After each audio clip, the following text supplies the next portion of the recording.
নমস্কার। স্বপ্না বিশ্বাস। ঠিকভাবে বাঁচা।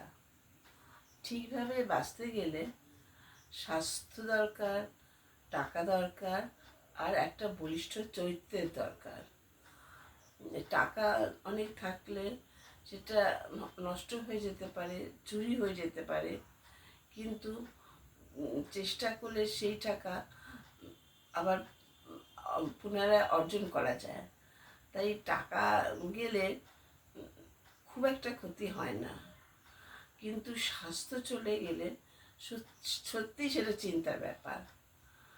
টাকা আছে, স্বাস্থ্য নেই, সে শুধু বিছানায় পড়ে থাকলো, তাহলে সে টাকার মূল্য পাবে না। সে সম্মানটুকুন পাবে, কিন্তু আর কিছুই সে পাবে না।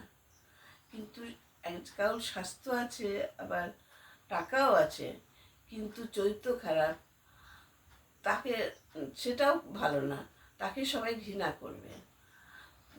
সে তার বাঁচার না বাঁচার মতো, মৃত্যুর সমান। সেই জন্যে চরিত্র ঠিক রাখা খুব জরুরি।